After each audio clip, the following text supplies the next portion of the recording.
Hey, it's your old pal Slim, and this is 70mm, a podcast for film lovers. Every Monday, I sit down to talk about recently watched movies with my dear friend and artist, Danny Haas. That thing is mean. It's mean, and I love it.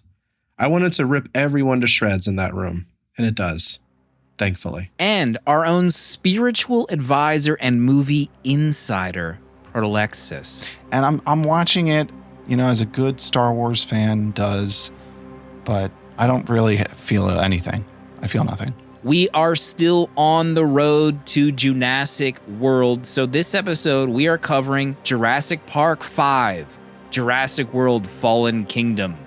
And yes, at the end of this very episode, we'll dig back into Obi Kenobi. Use the chapters to zip around if you so choose. Enjoy!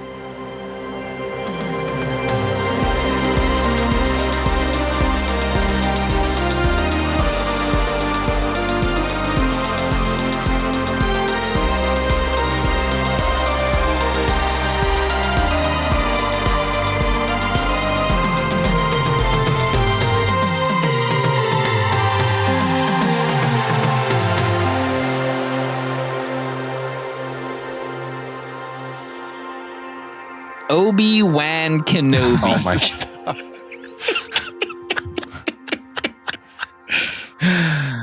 Oh my God. Just everyone calm down. We're not going to start off the show with Obi talk. No. I know that there was some consternation last week. We closed the show with our shocking thoughts on Obi-Wan Kenobi, the first 3 episodes.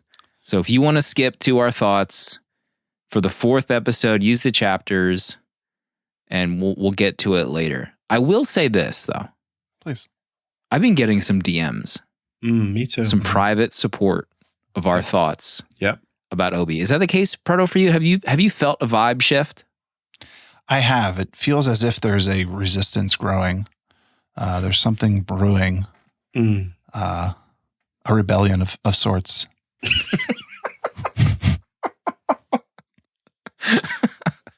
A rebellion against the Disney Dome. Against the Once dome. and for all. Rising up. Rise up. I think we should spotlight our dear friends at Apple Podcasts. Oh, Yes. yes. Did you notice that little feature that we got in the Apple Podcasts app with Danny's beautiful 70mm Jurassic Park art front page? Incredibly kind. What can we do for them? We love Apple Podcasts. Everyone on our Discord uses Apple Podcasts, right? Is that a fact? I can't back that up, but I feel like it could be true. Last time I checked, it was 100%. Yeah. Yes. Danny, you're on location at a beach. Were you able to watch any films this week besides Fallen Kingdom? Before we got to the beach, I got to see Top Gun again in the theaters. Maverick with my dear wife. Round 2. Sometimes. And it was just as good as the first. Just as good as the first time watching it. Can you walk us through Casey's feels during the movie? Excuse me? You know how the grip on the leather chairs, she was gripping it so hard every time Miles Teller was on screen. That's all I can say. Wow. Did she just pass out when he did that jig while they were playing football in the water? He did the standing Gyrate? up worm gyrate thing he did. Yeah. Yeah. I had to go splash some water on her face. Is that the technical term for that dance? Yeah. That's what it's called. I did want to ask you about Under the Banner of Heaven. Oh, my word. That was a log job that you put on Letterboxd. Andrew Garfield. Yeah. Andrew, I'm just going to say it now. He will be winning the Emmy for this. So we'll just chalk that up for a win for him. Wow. It's an incredible show. Murder, crime, true crime in the LDS community. But also Andrew plays a cop that is Mormon as well. So it's a crime that takes place inside his religion, and he has to wrestle with, that these crimes were committed, in some way because of their religion. So he's been wrestling with what he believes through the whole series, and does an amazing job. The finale was some incredible stuff. Proto, have you watched this in secret at all? You on this Under the Banner train yet, Proto? I'm not. No, I'm not on this train yet. Well, he hates Andrew Garfield. Hearing the talk though, just bring memories of Andrew Garfield though to mind. His prowess as an actor. Have you watched an Andrew Garfield film besides The Social Network? Was that the last Andrew Garfield thing you've watched? No. I saw The Amazing Spider-Man 1. I saw Silence. Remember that movie? The Martin Scorsese. He's in that with Adam Driver. What a picture, huh? I've seen a few of his flicks. Is that the one with Qui-Gon? Yeah. Yeah. He's investigated faith in like 80% of his movies. Hacksaw Ridge. That was There's something going on. There's something he's trying to get to the bottom of. Andrew, if you want to come on here and talk. Yeah. We're here. We're here. We're on Apple Podcasts, Andrew. Maybe he saw us on Apple Podcasts. He was browsing. He uses that app. It's high. Yeah. In between takes. I did watch it. I watched it mostly in secret. I can't reveal when I start a TV show. It just gets, how it gets. I got to do it in private until it's almost over. I did enjoy it. There was a great ending to the episode 6, the penultimate episode. Holy moly! Well, that's what you'll see that playing in the background of the Emmys. So I don't even know if the Emmys have a TV show every year, but if they do have a TV show, they'll have that playing, like an Andrew Garfield for Under the Banner of Heaven. Is this the best show of the year so far? Oh, I don't know. Stranger Things, I'm digging. Yeah, I'm one episode in Stranger Things. It's pretty solid. Hold the phone. You're only one episode into Stranger Things? What have you been doing at the beach? They're long. 3-hour episodes. And I'm on vacation. You think you can watch that with kids running around? The amount of kid gore in that first episode. You kidding me? Alleged Spoilers. kid gore. I won't stand for alleged kid gore, let alone real kid gore in my television shows. Proto, what about you? What did you watch this week that you might want to spotlight? I watched two movies that I'd like to spotlight. First is I watched Predator the full way through. I don't know if I've seen this whole movie other than, bits of it on cable. Man, is this the best Arnold looks ever? Yeah. Goodness gracious. Possibly. He is just peak in this movie.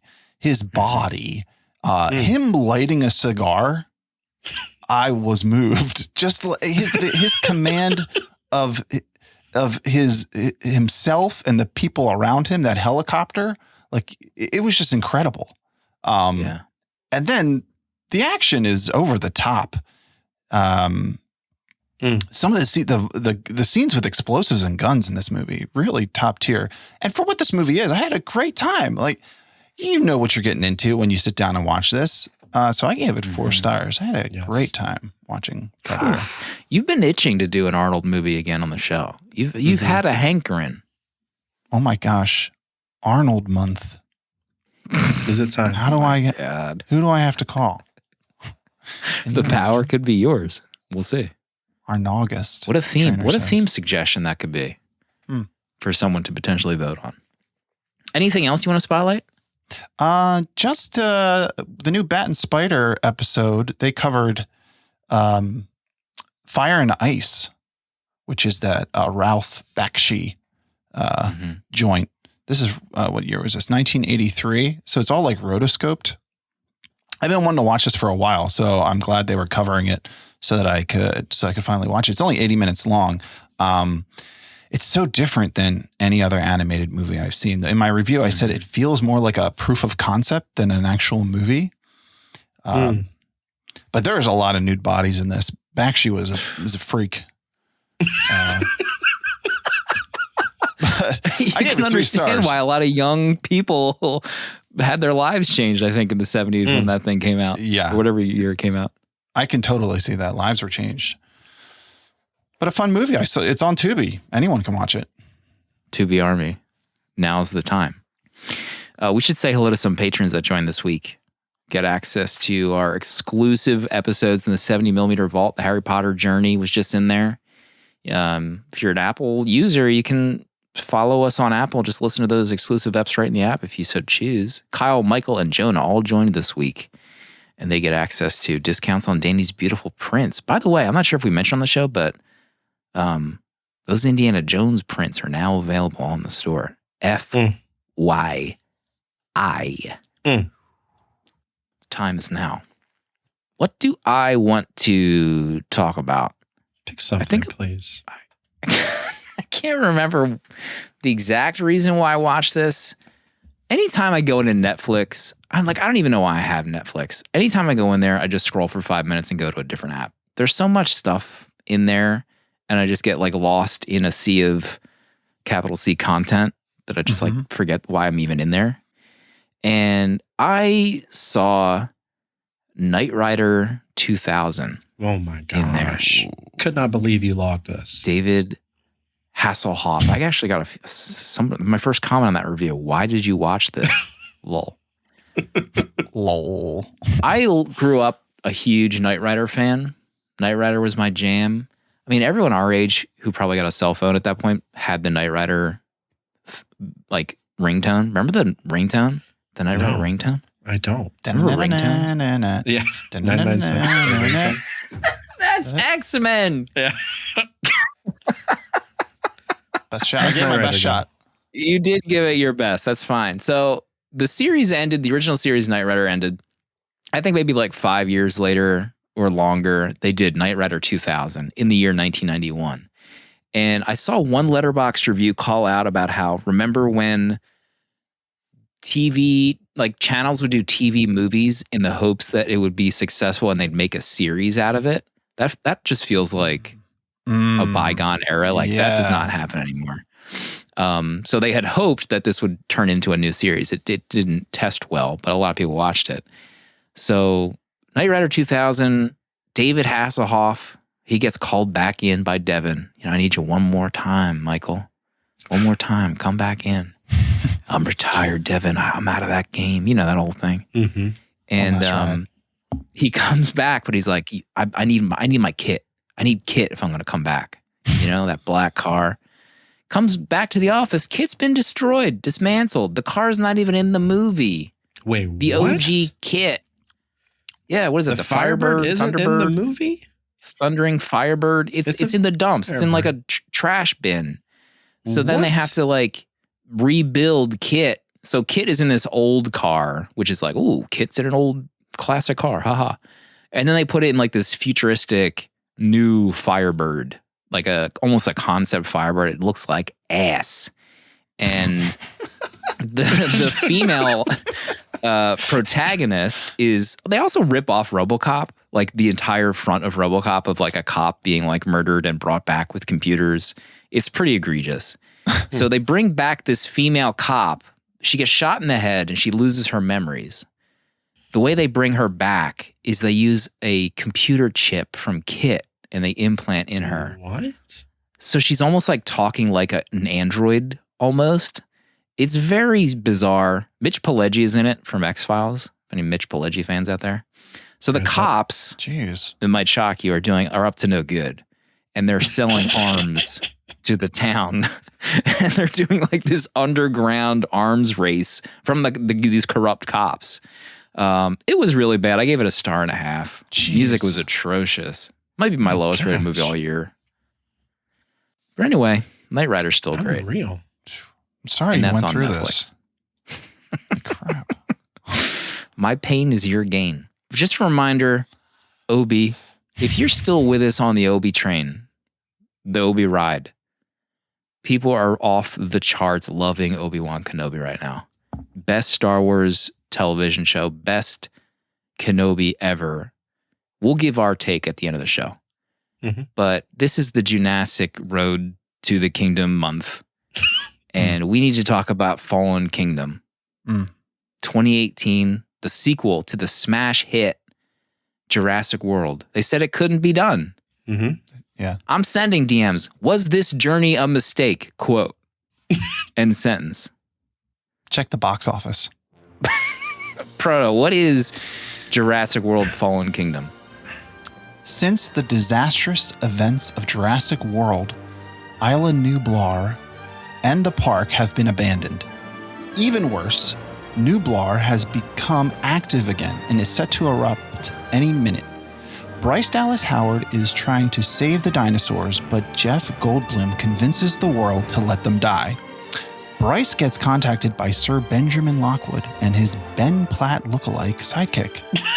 They have a plan to sneak back onto the island, capture the remaining dinosaurs, and transport them to a new island.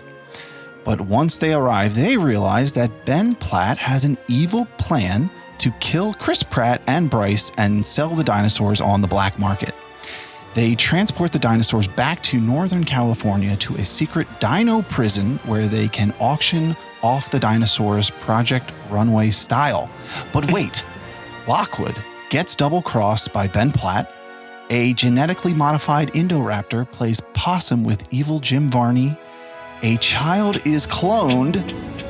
A Pachycephalosaurus helps Bryce Pratt escape from dino prison, and the dinos are let loose in California to begin the Neo-Jurassic period of human history, where man and dino must live as one. Fallen Kingdom.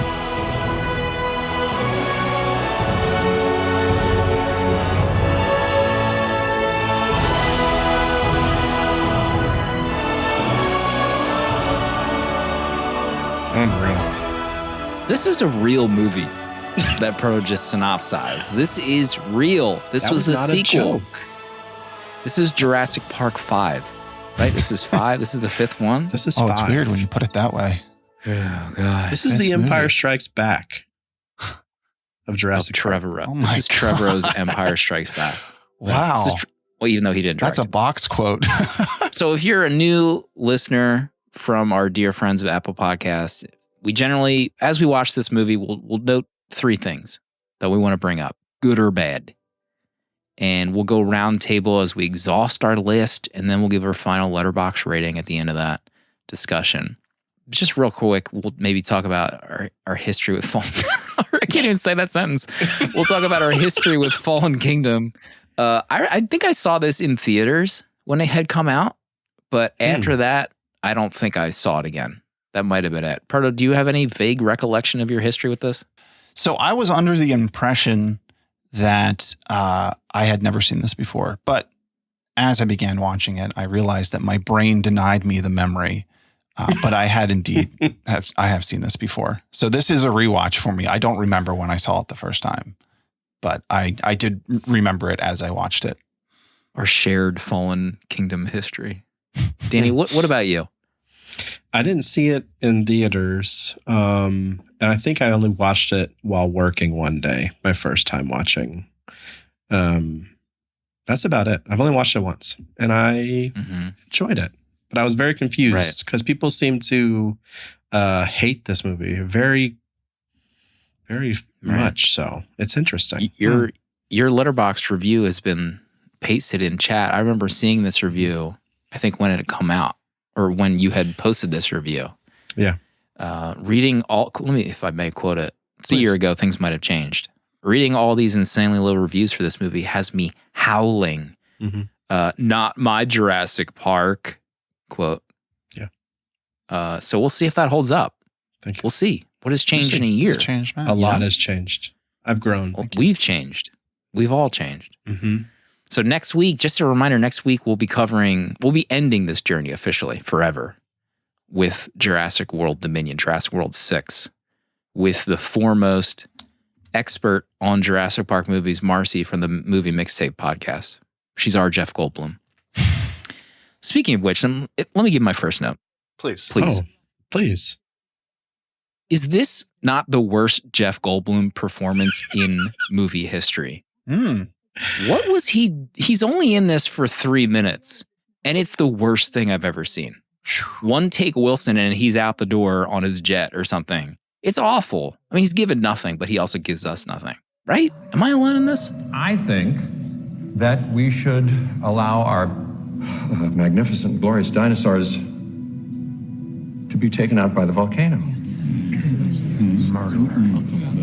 Silence, please. As deeply sad as that would be, we altered the course of natural history.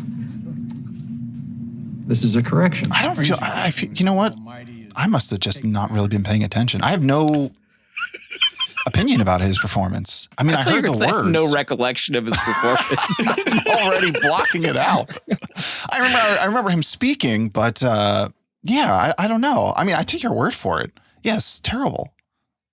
Danny, what do you think?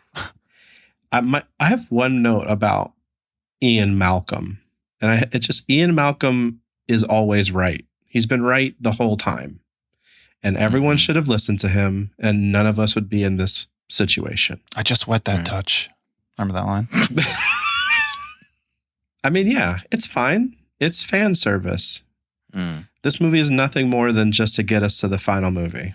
Yoli just posted a GIF of Goldblum in this movie. His beard looks like those beards from Under the Banner of Heaven, which were pasted on those actors. Is that a CGI you can see beard? the gaps in between the beards. All right, well, maybe I'm the odd man out. Goldblum. We agreed with you, Slim. Pick up your cross. It's never far from my side, my cross. Paul in chat, more like Snorblum. That's pretty good. I'm appreciative of that. Proto, what's your number one for Fallen Kingdom? My number one is watching this and watching Chris Pratt, the second movie, and really trying to figure out what is the deal with this guy.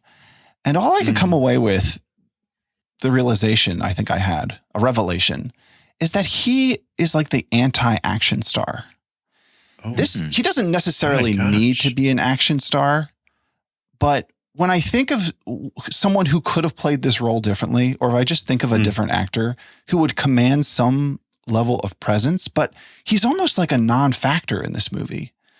If you had, I don't know, even if you had like, I mean, I hate that, like Dwayne Johnson, like he's Dwayne Johnson, but at least he's somebody who has some kind of presence, you know? Right. But it doesn't have to be him. I mean, it could be like someone like Chris Hemsworth would just have like a different presence in this movie.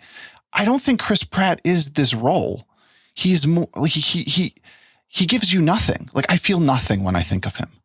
And that hurts these movies. It almost feels like they, tried to reverse course in so many decisions from the first Jurassic World where they pulled back on Pratt a lot in this. Yeah. I feel like. He literally has no character growth in this movie. No. Bryce's character, I can't think of her name at this point. Claire completely has a better, character growth, etc. But Pratt almost goes backwards and turns into a nothing at all. He's regressing, yeah. Yeah, he's regressing into just falling in the background. They definitely over-indexed on, like, I think every critique that they got for the first movie and tried to fix it, but to varying degrees of success, I think. I mean, the first shot of Dallas is her heels in an elevator. So I was like, excuse me, people. But then she gets off, doesn't she get off the plane and she's wearing the boots? Right. It's like the first shot of her getting off the plane or something. Nice try. Boots. Yeah, Chris Pratt, I don't know. I gave my thoughts on him being kind of a zilch in this one, or in the first one. What do they say? 10 times 0 is still 0?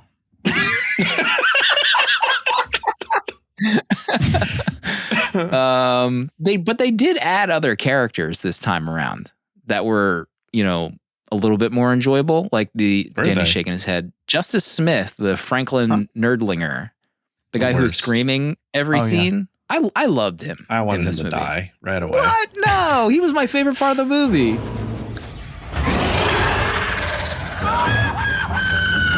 I needed the lava to melt him on the spot. Oh my God. If I heard one more scream out of that kid. That's how I would scream if lava was about to fall on me and there's a raptor coming out of these shadows. I would scream exactly like that. Jenna watched this with me and she said, "Is he the new Newman?" Oh. Is that his role? It could have been the Newman role. And it basically is. Yeah. Mm-hmm. There are so many things in this movie that they do it again like they did in the first one. Yeah, they're just repeating scenes from the original. The amount of callbacks make me want to choke the life out of this film. I mean, by that same comment, it worked for us in Maverick because there were a lot of callbacks in Maverick, but I mean, it was totally different scenarios, I guess. But at least that's how you do it, right? It's a little different, Slim. Let's not do this. Let's not just trying to play let's get into it. I need to hear. I'm just trying to play devil's advocate to figure this out for Fallen Kingdom fans, if they exist. They're literally taking the same shots from the first Jurassic Park to try and make this movie interesting. Her trying to close the chute door like the raptors are coming at them in the kitchen. That's the most egregious one. Oh my God. Yeah. Kill me. The Indoraptor trying to open the door with the handle jiggling a little bit. That's straight out of the first movie. Oh yeah. The Brachiosaurus at the end doing the stand-up in the smoke when he's dying on the island. That's the same shot from when they first see the Brachiosaurus in the first movie. I mean, it's maddening how bad it is. The goat feeding the goat to the T-Rex again. Come off it. Good Lord. Danny, what's your number one note for Fallen Kingdom? I'm gonna go positive. I'm gonna go positive real quick. I think let's get this positive. movie looks incredible. Oh yeah. I never once was annoyed with the CG of the dinosaurs. The transition to the animatronic puppet dinosaurs looked incredible up close. I think the direction was really well done too, whether or not I like the story at all. But yeah, I thought this movie looked incredible. Especially I think the first 20 minutes, I'm pretty into it. The escape from the volcano. Yeah. I think it looks great. Yeah. A lot of fun. Yeah. Visually. I kind of wanted that to be the whole movie almost. Like the volcano stuff was probably my favorite anything. Like the eruption, besides the point that they put the island, I can't remember whose review this was, but besides the point of putting an island, this theme park on an active volcano, probably not a good idea. But that escape, I wanted much more of that. Definitely not more of the auction dweebs. And everyone doing the worst American accent in the history of film. Yeah, that was when it was the 45-minute mark, and you're like, "Oh, they're getting off the island." There's this is only halfway through the movie. The fact that they don't really, spend the whole movie on this island, and I kind of felt the same way. I was like, "Oh, I forgot this is going off island." It just seems, I don't know. You kind of want just the whole movie there. Yeah, and that opening shot. Well, there's another scene that is like a throwback to the original, right? Like the opening scene in Jurassic Park where they're transporting the Velociraptor. Right. It's the same idea, or even them getting off the island in the rain. But I really liked the beginning too. And I agree. The movie, it does look great. The stuff with the house at the end with the Indoraptor on the roof. Yeah. Yes. It's killer. That looks awesome. It's amazing. It's a really well done movie. I think it might have been Kevin Chat. I think as two distinct movies, both ideas could work. Escape from Jurassic Park and Dinosaur Economy. What a title for a movie. Jurassic World Economy. Dino Econ 101. My number two. Let me see. What do I want to bring out? We talked about the volcano stuff. That was going to be my main number two, but I'll drift into the accent work by some of these actors. I don't know what it is about me, but I can spot a fake American accent a mile away. And it takes me out of whatever I'm watching for the entire duration of the film. So the assistant, what's his name? Eli Mills, the pure evil assistant. Ben Platt. I don't know what's going on with his voice work, but I need it to stop. We've reactivated the old facilities, updated the technology, and imported the best geneticists from around the world. This operation has been many years in the planning. Genetic power is an uncharted frontier. The potential for growth is more than you can fathom. Is he British? It doesn't. Where's he from? I don't buy it. Can someone confirm where he's from? There's no way he's American. UK. He's from the UK. Just Googled it. I think he was also in Hot Fuzz, Josh says. But also James Cromwell, Benjamin Lockwood, this new mystery partner that we've never heard of until this movie, that he's been in deep connection to the park. It wouldn't have been built without him. Right. Surprise, he's in here and he's old. What accent was he doing? I couldn't pinpoint anything what was going on with his voice. He's doing the lazy. I'm willing to bet I can do a better English accent than James Cromwell in Jurassic World Fallen Kingdom. And I don't say that lightly, but it's true. Okay? Can we get a taste right now? No, they don't. Fallen Kingdom does not deserve my English accent on this episode. You didn't spot anything, Proto, with his voice? Was annoying to you? No, I guess not. I didn't really. I mean, his delivery was a little weird. I mean, the whole character is throws me off. What is going on with this whole storyline? This daughter. I mean, there are so many over the top moments in this movie. but you're so tuckered out by the end that when they tell you that the girl is a clone, you're just like, okay, all right, whatever. It's so out of left field. Like, why is that in this movie? But I did have a thought. Tell us. John Hammond, Lockwood prequel. We cast. Who do we cast as these two? What's his Spider-Man? Holland. Oh my God. Get him, Timothy Chalamet, prequel, these two. Go swashbuckling adventure. Sign me up. Right? Am I on to something right now? I mean, that was on something. That was in my notes. I put down, I needed more of the Lockwood story. Like, I was kind of intrigued that there was a whole nother guy a part of Hammond and creating this story. So now I'm like, can we get a prequel with these two planning out this nonsense? Disney Plus in the dome. Is that what you want? A Disney Plus Jurassic Park prequel in a dome, please. I swear. Think again, real quick. Yeah, I mean, so he's the guy who was in charge of the cloning, I guess, right? That's his contribution to the technology. Sure. He figured out cloning, I think. The Jurassic Dome, Paul says. Ugh. But I mean, so right off the bat, you're introduced to this character. You kind of are assumed that like something's going to go wrong here. We've never heard of this guy. And his assistant is the one who turns out to be evil, nephew or whatever. I don't know what that was. Eli Mills. I mean, he's so like evil. There's no way around it. It's almost like, and at least Newman was kind of like a a-hole because he wanted to get rich. Yeah. But Eli is like evil. Like he kills him in bed. How about when he fires the nanny a minute after he murders him? Can we slow down? Yeah. What's the point of that? We don't need you anymore. It's so dumb. Yeah, it's so over the top. And then him locking the girl in her bedroom like a Cinderella subplot here. Like lock her in the room. It's so weird. It's so weird. That character. But I kind of loved it. Rob points out B.D. Wong is so underused. I mean, you could have just made B.D. Wong the villain. Right? Give him more screen time, maybe. That would have made a little bit more sense. If you think for just 10 seconds, you can make this movie so much better.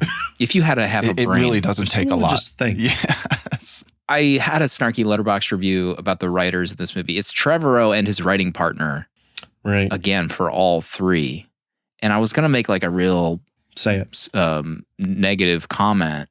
But hold on. I mean, but the guy, Derek Connolly, has done... all right. So he did a story credit on The Rise of Skywalker. So that's already...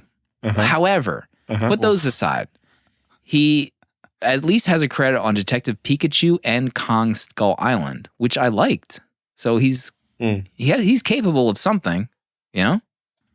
Where's the Skull Island writing? That's a good question. It's a real good question. I mean, I read a quote looking into Trevorrow's stuff where he basically said that he wrote this movie just so he can do the third movie just to have dinosaurs in America.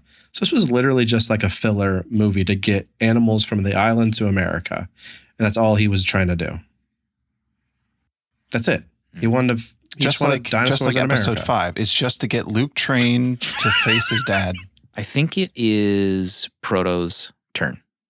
So there's a lot of memorable scenes in this movie that I want to talk about. But there's so much in this movie. It's just so crazy and over the top. The scenes, they're so absurd as I'm watching this. And you know what I got vibes of? I felt like this is what a Michael Bay version of Jurassic Park would be. That's what I got. I got the vibes with like the dramatic, because there's a lot of jokes that are tried that are like just terrible. In this, some puns that are attempted that are just awful, which is a Michael Bay trait. He loves to do that as well. And then also the tonal shifts where it like gets very dramatic, and the music, the way the music was used at different points, and just felt like all over the place. And Michael Bay is known for doing that as well. So I got a lot of Michael Bay vibes. But one of the scenes in this movie, I mean, there's just so many, but like the whole Velociraptor operating room scene and then getting the blood from the T-Rex. Like when that was like the idea that like like you're writing this movie and you're thinking like, all right, we're stowaways on this boat with all these dinosaurs. We're going to go in the T-Rex container and get a bucket of blood from this thing. It wakes up and nearly thrashes its way out of the ship. No one notices any of this. No one else on the boat is noticing a roaring T-Rex in its cage ripping the cargo container apart. But them just like being in there, like that whole prop of her like on top of the T-Rex, and it's just so absurd. And there's so many scenes like that in this movie that are just. I kind of liked it though. Crazy. I did. Well, that's the thing. I did too. I know, it's weird, right? I had fun. Is Viter's bets closed on this movie? Because now I'm starting to wonder what the heck their ratings are going to be from the both of you.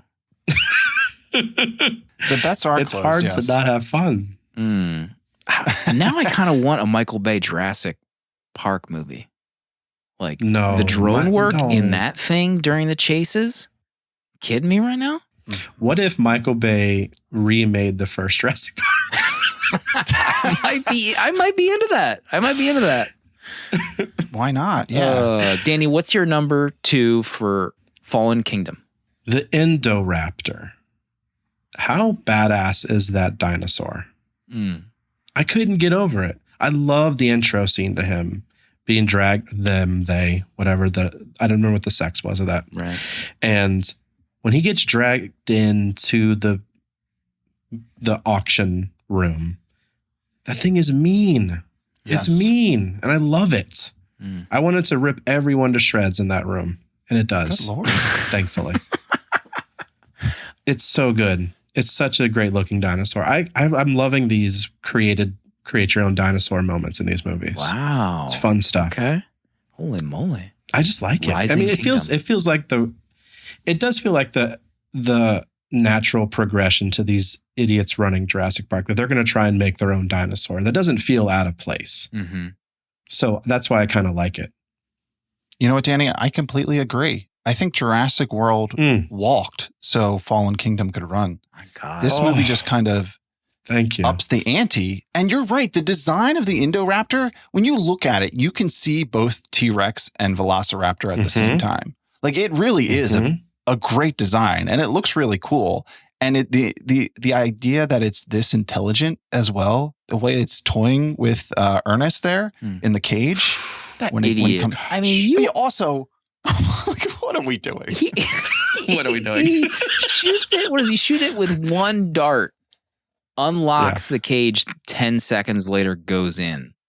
Like, come on. I'm going to rip a tooth out of your mouth now. He has like, what does he have? His tool. His one tool to pull out a tooth from a sleeping dinosaur.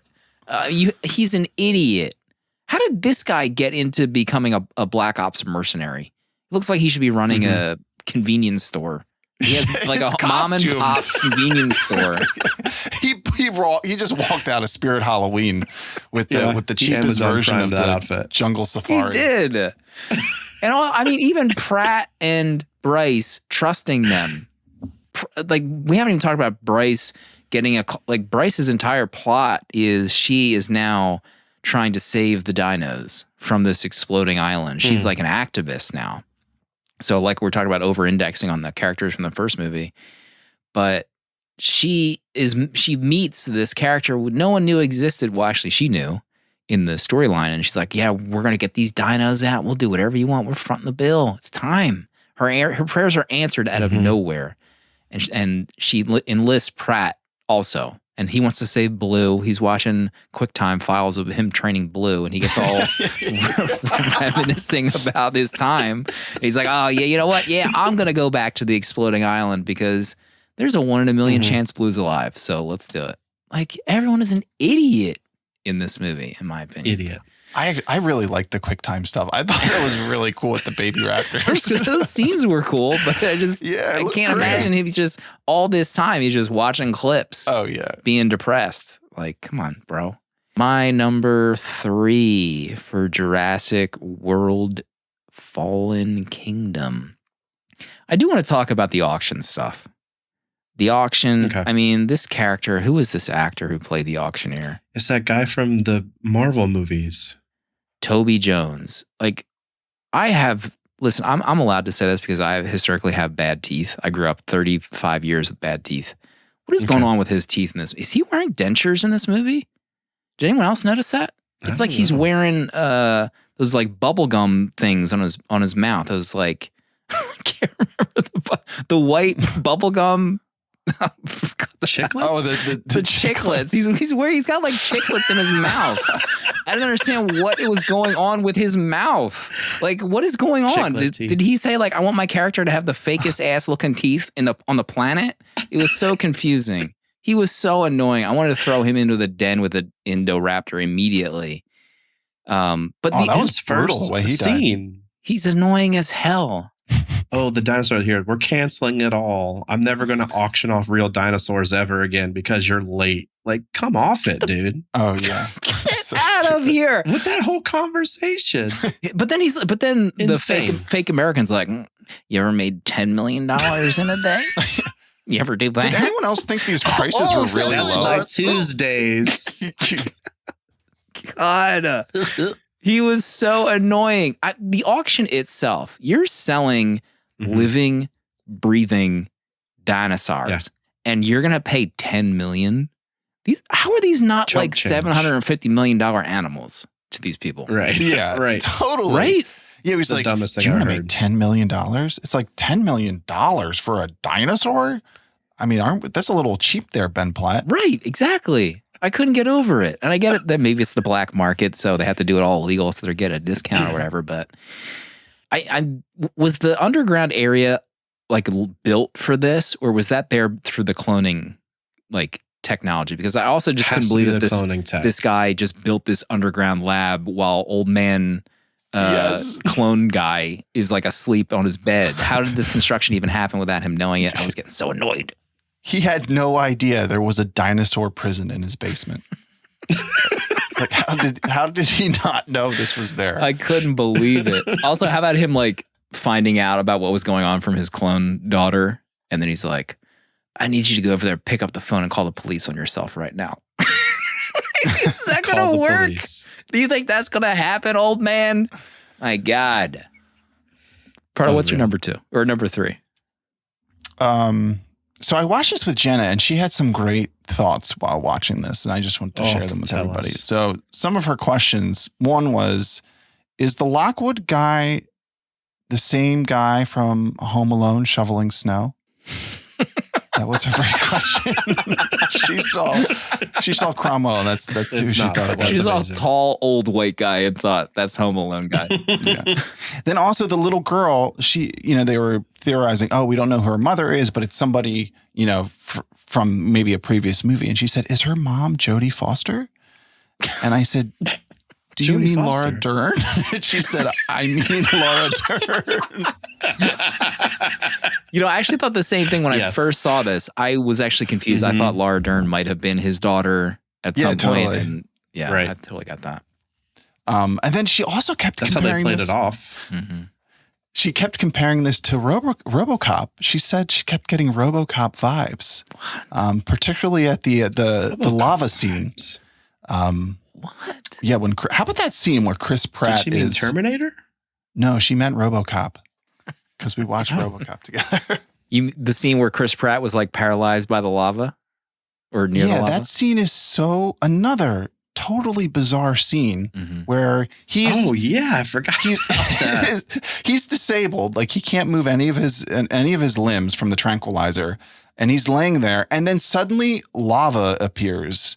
There's no like sign that it was like coming his way, but suddenly it's like 15 feet away from him and closing.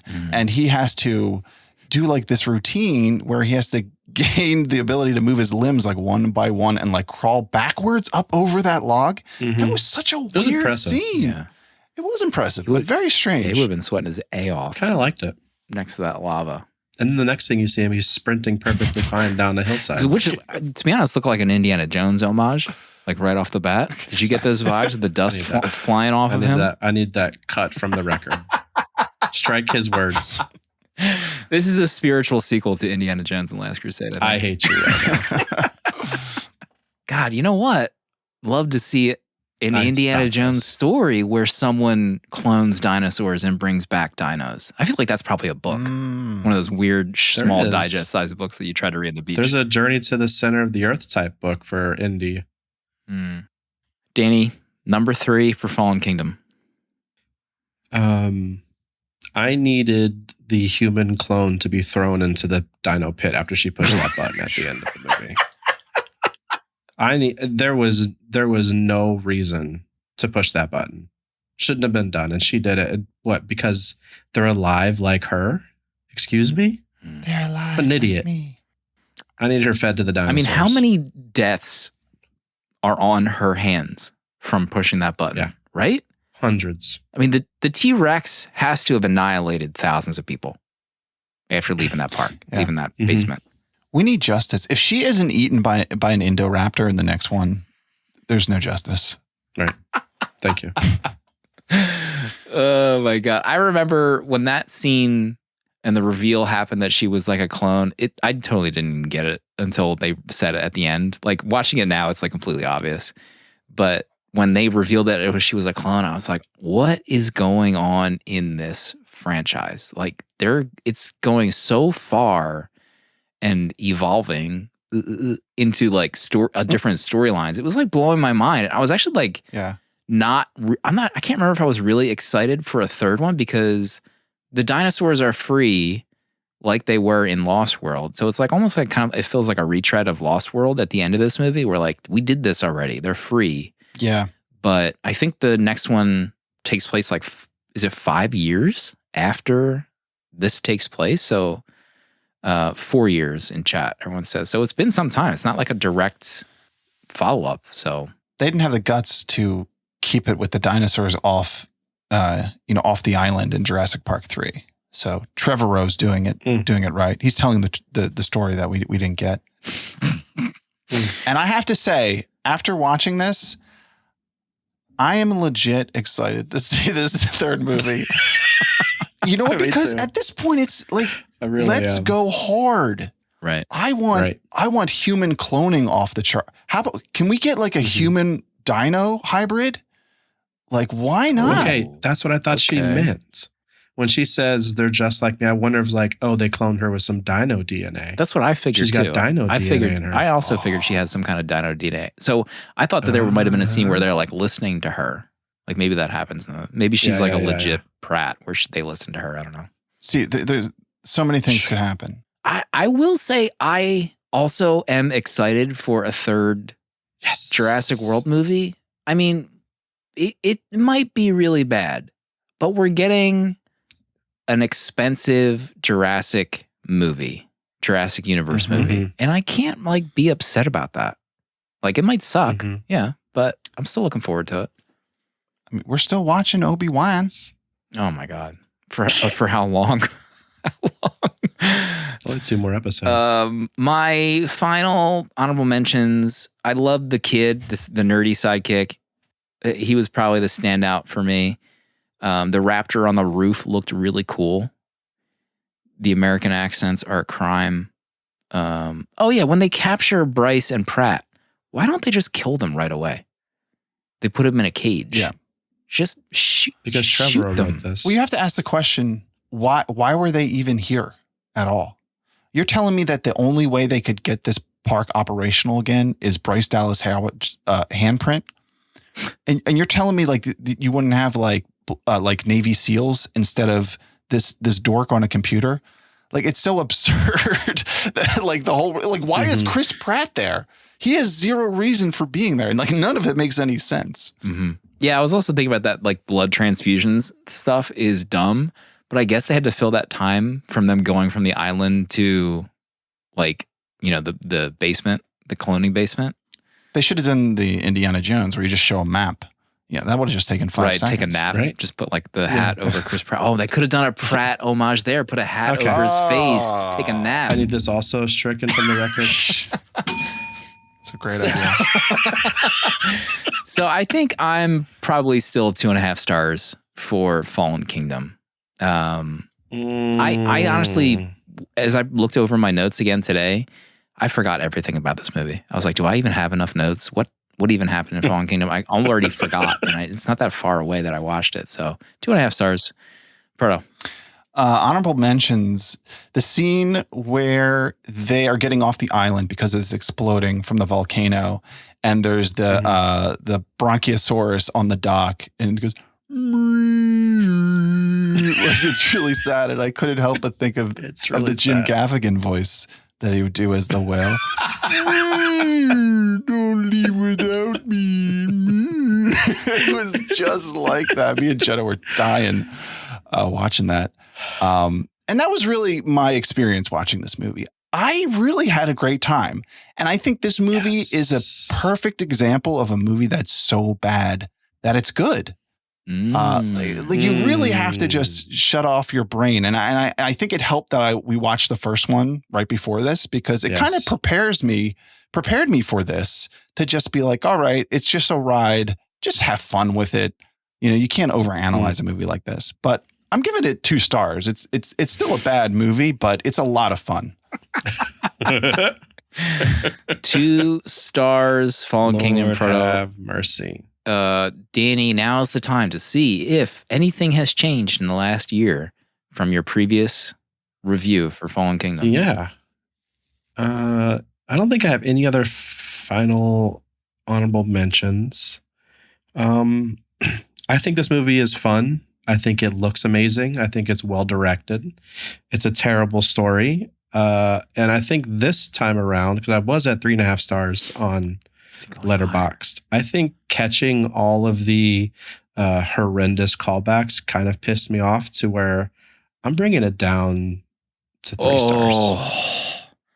Death sentence. Half star. Lose a half star. Losing the half star. Yeah.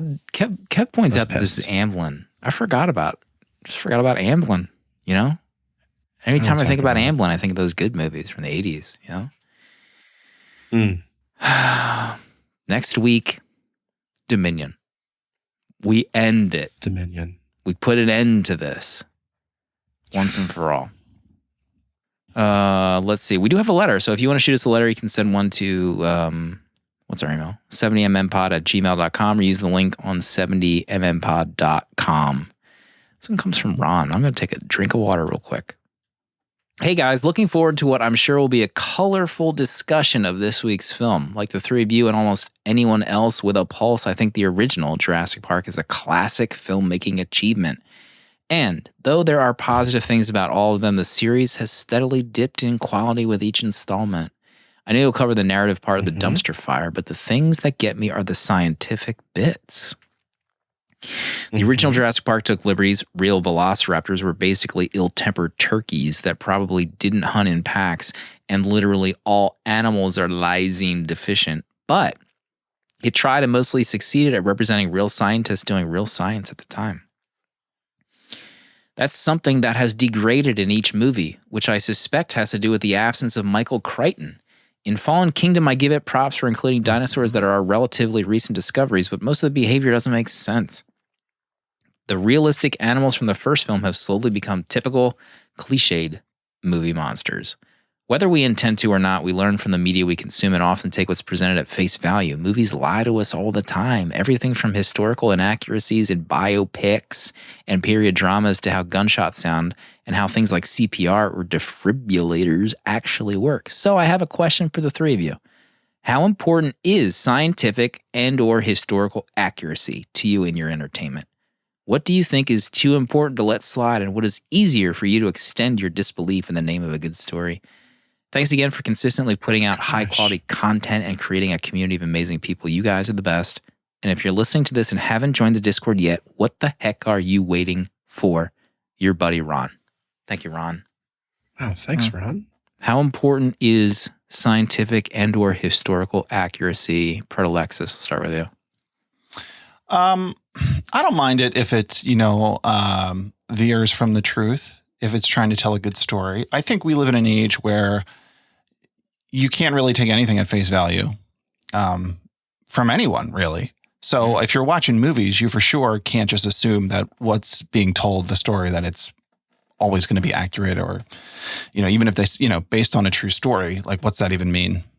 It could mean like they have the name right of a character. So I'm fine with it, people taking liberties and changing stories. I guess of course there's like a gray area. Well, like what if the person's still alive, doesn't want this story told in this way? But for the most part, I feel like, let them tell a story. There's only one person I think that we can all trust, no matter what, and that's the movie insider, Proto. It's true. It's very Official true. movie insider opinion. Danny, what do you think? I don't really care, actually. I think if you just tell me something is scientifically based in a movie, I'm just gonna be like, yeah, this I believe for the movie.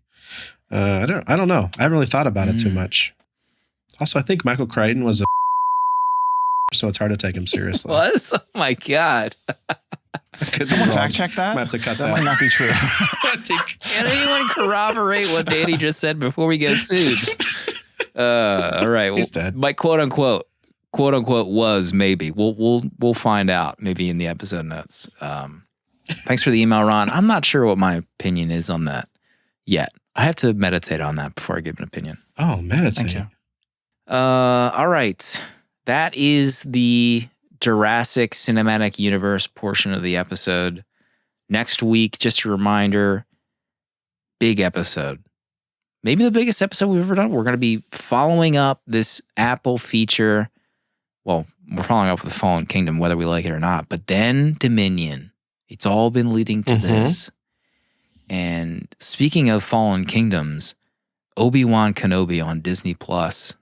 Episode 4 is out. We're getting into spoiler territory for folks listening live, just FYI. We sounded pretty negative last week, if I can be honest. We did. I listened back to the edit a few times, as I do. Danny, how do you feel now after episode 4 with I don't even remember what happened, to be honest. How did you feel with what happened in It's hard episode to 4? remember. I will say, I like the story. I'm enjoying the story, and I like the girl that's playing Leia a lot. I think she's a very good performer. Mm-hmm. That being said, when the speeders fly in at the end to stop the Inquisitor from fighting Obi-Wan and the other lady, it looked like a bad N64 game. Like I thought it was like Rogue Squadron. Absolutely horrendous. Why are we doing this? I would have rather than put like little model ships on a stick and swung them around besides what we got. It looked so bad. I couldn't get over it because everything else looked fine this episode, I thought. I liked inside the Inquisitor's base. It looked rad. I don't know. I'm really bummed. We're 2 episodes away, and I felt like we should have had more Hayden at this point. Imagine if this was a from movie, being over. 90-minute, 2-hour movie. I can't. Like a theatrical. You cut out all the BS and throw some actual money behind it. Yeah. Yeah, because even a scene of Obi-Wan breaking into this location, if this was in a movie, it could be done so cool. Like you could have real action scenes. The thing is, like they're incapable of doing any kind of compelling action in this. And that makes it just so disappointing, even if you don't care too much about the story, the fact that you're not getting even like good Obi-Wan content is a bummer. Yeah, we talked with Trainer in Apex one night, and he asked us if we watched it in 4K. Trainer's theory is that it looks fine in HD, non-4K. I can't answer. I watched it 1080 this week. Okay. Because I'm away from my house. End of story. Still looks like shit. The theory is officially dead. Trainer is trying to find something. He's like bending over backwards like Natalie Portman in Black Swan, trying to make find something to make sense of this. I mean, Michael Crichton is the as Trainer is to good Star Wars content. So I will say probably the worst And I know I harp on the Disney Dome, and it's a bit, but the Disney Dome at the end of them flying out with like the open sky, that was the most Disney Dome thing I've ever seen. And it was imperative. I can't anymore. I just can't. It's over. The Star Wars cinematic TV universe is over. It's dead. We're done. And I feel like some people are starting to come around to what we said last week, where it's just kind of like a bummer. Like, even if you don't think it's dead, and that was hyperbolic, it's just at its best, it's just a bummer.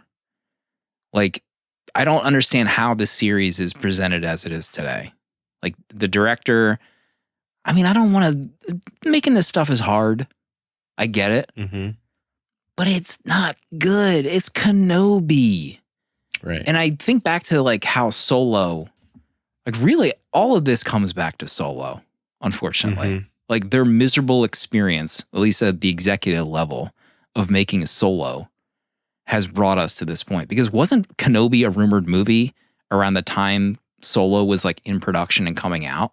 Like weren't there like, oh, we have a Solo movie, we have a Kenobi movie, and then Solo happened. And then they're like, nope, that's on hold for now until we figure something out. And it ended up being TV. So Proto, what did you think of the episode? I don't have much thoughts. Yeah, I feel like I'm disconnected from it. Like I watched it, but I don't know. It's just there, and I'm just watching it. And I agree with what Danny and you were saying. It didn't look good, and there's scenes, but I've kind of been disappointed from the start.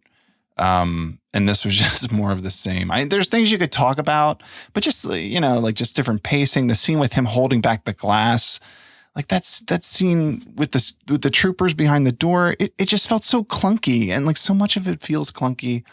And I'm watching it, as a good Star Wars fan does, of course, but I don't really feel anything. I feel nothing. Feel nothing. Put that on the slipcover. The Movie Insider on the Kenobi Blu-ray. I feel nothing. It's so. I think it's like compounding on the fact that we love Ewan so much as Obi, and we wanted so much more from this. And I can understand being overhyped from this, but I feel like there was no way to contain that level of excitement, knowing Ewan was coming back as Obi because of how great he is as the character. And honestly, he's fine in the show-ish, Like he's still holding this show together. I'm watching it for Ewan at this point. But even him trying to reconnect to the Force is boring. Like, why aren't we seeing him like reaching out to Qui-Gon or reaching out to Yoda? Like, or just, I would rather see him meditate the whole time and talk to Force ghosts than this nonsense. Oh my God, that'd be amazing. Saving Leia. Oh, yeah. Like, it's so wild to me. And we're 2 episodes away from being done, and all the promo of this has been you and Hayden. But I don't even think Hayden's not, he's not even the stunt in the Vader costume at this point. So it's like, what Hayden has we seen besides him standing on a cliff as a flash really quick? And it's just frustrating. Like, you're so right. They could do an amazing episode where he just talks to Force ghosts, like 4 or 5 different characters. Like, yeah, like he talks to us, like you could just give a silhouette of somebody. You could just do so many things that'd be so minimal, but people would eat it up. I mean, we would love it, if he's just having like some conversation with a different character. That would be amazing. Also, wouldn't it also have been a great idea for Obi to have also been sort of in the place where Luke was in Last Jedi? And that also become like a cyclical thing that maybe like Luke didn't know that Obi had that moment where Luke also had later in the series. Maybe people would have hated it. That would have been retread, et cetera, et cetera. But I mean, we have to have Liam, right? At some point next episode. And then maybe it's an Annie episode. I don't know. Yeah. I honestly don't know. Trainer, I want Trainer gone. Trainer, did you see the new trilogy? Like, can we wake up? Do you know how fast Rey learned how to communicate with Force Ghosts? It took her a day. She figured it out. I mean, how old is Trainer? Leia right now? How old is Leia in this? 8? 4? 7? 8? She's 10? So he's 10 years. How long does it take to reconnect to Force ghosts? Trainers grasping at straws. This is the kind of content you see on YouTube. People making these Obi recap things, and they're heaping praise on it. Say his metachlorians are down, and see that. So, all right. So Obi-Wan is almost over, and we'll have Visions. So let's get back in the positives for the Disney Visions TV Andor. shows. Andor looks good. I don't give a crap about Andor, but I'll watch it. I'm excited that it looks okay. Visions. Tales of the Jedi. Tales of the Jedi. I think the trailer That's was on exciting. Reddit today, but I didn't want to watch it. Did it get pulled No, up it was and another. pulled It was down? another leak. I don't want to watch A like leaked a one? handy cam version of the trailer. Is Andor next? Is that the next piece of content we're getting? Well, I know Tales of the Jedi is fall, so I don't know if it comes before that. Andor's like August 1st, I think, right? Or maybe 31st. nice. Yeah, I think I it is can't remember August. at this point. And then Ahsoka, which I'm emotionally invested with because of the I know. Rebel stuff. I know. So we have to. It's hard not We to have to be. be all in. Imagine if we get another 6 episodes that's just like this. of Stop. Ahsoka. I don't. Well, the thing isn't is- Filoni directing the Ahsoka stuff? Isn't he? Not that I'm saying I it's don't going to be remember great, but I think he's directing. I just remember hearing that he had to leave the Ahsoka set for the celebration. He was like directing an episode or something. And we'll have Mando. You know, we'll have Mando. At least Mando's dome looks fine. I don't want to talk about Obi anymore. We have to wrap up tonight. Please. Obi's just going to put me in a It's over. foul mood after what they've done to Yeah. us. Do we think the third sister is one of the younglings, or is like a relative of one of the younglings? Who cares anymore? Right? I Because don't why care would anymore. she align herself with Vader if Vader murdered her friends? Doesn't that not make any sense? Twisted by the dark side. Twisted. I don't know. Yeah, maybe he like kidnapped her and said like, actually, I murdered your friends, but you could be my Padawan if you want. Like, I guess. I don't know. Yeah, that's a good point, because if this was like 10 years ago, this character is probably like between 25 and 30 years old. So she would have been a Padawan or something. She would have been trained at some level, right? Like, she's not hiding that. Yeah. Right. Maybe, yeah, maybe My she was a eyes bad almost kid. rolled out of my sockets when they were in that safe house and Obi-Wan said Quinlan Voss's name like he was shocked. I'm like, stop. Don't be saying names why just throw to that make in the there? Star Wars. It was so random. All those Jedis that were in the capsules or whatever. Yeah. Should I have known who those characters are? Are the nerds upset that I was didn't honestly recognize? hoping to see Fisto. someone. I was so hoping to see Fisto, but it wouldn't have made sense. Oh, God. All right. Next week, we'll be back on track for the last time. Jurassic World, Dominion. And that's that. And then we ride off into the sunset. Might be a while before we do another journey, another road to anything. Because I think Danny pointed out he's only had like 3 picks this entire year or something for actual episodes. We need something to minuscule. get back into it. We'll get back into things soon. Proto, any final thoughts for this episode? I did. I had a thought. It came to me. I just want to share with everyone. Blockbuster franchise power has now been unleashed. And of course, it has proven to be catastrophic. This change was inevitable from the moment we saw gymnastics in The Lost World. We convince ourselves that sudden change is something that happens outside the normal order of things, like the Disney Dome, or that it's beyond our control, like MCU Phase 14. We don't conceive of sudden, radical, irrational change as woven into the very fabric of our existence. Yet, I can assure you, it most assuredly is, and it's happening now. Humans and franchises are now going to be forced to coexist. These stories were here before us, and if we're not careful, they're going to be here after. We're going to have to adjust to new threats that we can't imagine. We've entered a new era.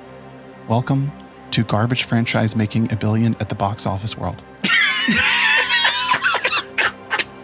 Somebody was paying attention during the Goldblum cameo. We'll see everybody next week for Dominion.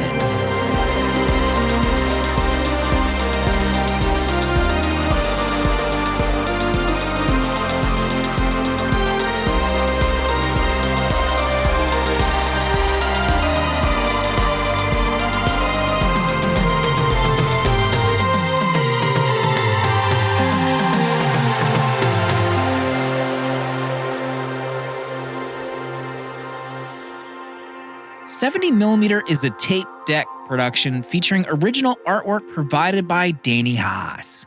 Spiritual guidance and V'ger, the robot who loves movies, provided by Pertalexis. Producer at large, Dale_A. Transcripts provided by Sophie Shin and music composed by Cinematric. Prints and other merch are available on 70mmpod.com. This episode was mixed, edited, and produced by me, Slim.